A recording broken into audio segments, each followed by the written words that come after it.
Ever felt like no matter how hard you work, money just keeps losing its value? Well, what if I told you the biggest scam in history is not a politician, not a corporation? It's the system of money itself. Welcome to the shadows behind the system. Welcome to Shadow Economy, where we uncover what they never teach you about money and power. Let's go back thousands of years before cryptocurrencies, before banks. People traded goods directly, rice for fish, gold for grains. But barter had limits, so humans created money. At first, money meant real value. Gold and silver coins could be held, melted, shaped. Each one carried time's real worth asterisk. If you had gold, you had power. Simple as that. But gold is heavy, hard to carry, and risky to store. So governments and banks introduced paper money, a piece of paper that promised gold in return. It wasn't worthless. Each note was backed by gold. You could walk into a bank and exchange that paper for real metal. Sounds fair, right? But then came the twist. In 1971, the US did something that changed the world forever. President Richard Nixon ended the gold standard, meaning money was no longer tied to gold.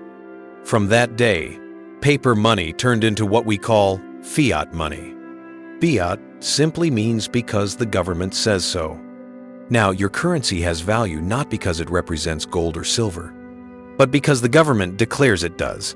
So what happens when money is backed by nothing? Simple, it can be printed endlessly. When governments need more, they just create it digitally or physically. No gold, no silver, no real asset, only a promise. But here's the dark side. Every new dollar printed makes the existing dollars weaker. Your savings quietly lose value while prices around you keep rising. Now you might wonder, if governments can print money, why do they still take loans or taxes? Because every new coin or note is born as debt. When a central bank prints money, it doesn't give it for free, it lends it and charges interest. So the government owes this money back. That means the more they print, the more debt they create. And who pays for that debt? You do through inflation, higher taxes, and a lifetime of shrinking purchasing power. Think about it. The worker's salary stays almost the same, but the cost of food, fuel, and education keeps climbing. Your money slowly dies, while the rich who own assets, land, stocks, gold, become richer.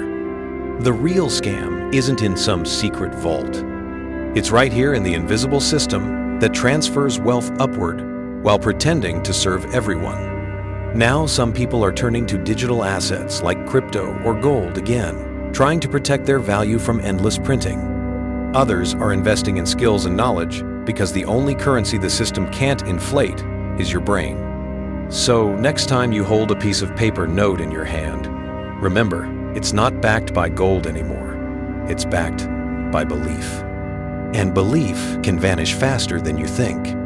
If this changed the way you see money, don't just keep it to yourself. Spread the truth. Share this video with one friend who still believes money is real. And hey, in this shadow world, your single click means more than you think. So like, subscribe, and light up the shadow economy, one truth at a time.